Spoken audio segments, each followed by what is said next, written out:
دا په کونړ کې د افغاني تولیداتو او محصولاتو ملي نندارتون دی.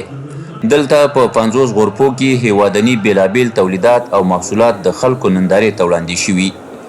د نندارتون جوړونکي وایي د دې نندارتون د جوړولو یې موخه دا ده چې هیوادوال په ورځنیو چارو کې له خپلو وطني بیلابیلو توکو ګټه واخلي.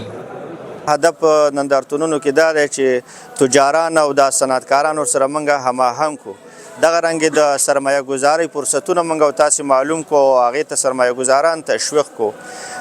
دغه رنګې د موږ او تاسې د عوام او ولسونه د خپلو تولیداتو سره اشنا شي چې هغوی په خپل روزمره زندګۍ کې هغه خپل تولیدات وکاروي. نندارتون اصلي هدف دا دی چې زموږ هیوادوال تاجران وکولی شي بالخصوص زموږ هیوادوال د افغانستان داخلي تولیداتو څخه استفاده وکړي، لیدنه وکړي ترېنه، او زموږ کوم د نورو ولایتونو تاجران چې دي محصولات یا خدمات چې دي هغه کونړ په ولایت کې د کونړیانو لپاره وښودل شي او هغوی ترېنه استفاده وکړي او تجارانو یو بل سره خپل قراردادونه لاسلیک کړي.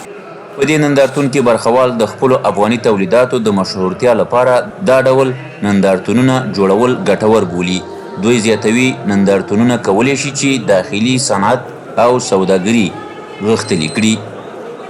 ترتیب کوونکو څخه مو غوښتنه ده چې په آینده دپاره بیا داسې پروګرامونه په لار واچوي تر څو ټول هیوادوال په ټولو سیمو کې وپوهېږي چې په داخل د افغانستان کې داخلي شرکتونه شته دی او خپلو هیوادوالو ته داخلي تولید ترسره کوي. د افغانستان د خلکو نه مې دا غوښتنه ده چې په خپل ځان په خپله کار وکړي، داسې نه چې نور مؤسساتو یا د هغه نړیوال ته محتاج چې د افغانستان دولت نه مې دا غوښتنه ده چې داسې نندارتونونه ډېر جوړ کړي، ځکه چې موږ خپل ډېر محصولات لرو چې دا موږ نړیوال ته شو کړو او هغې ته ښکاره شي.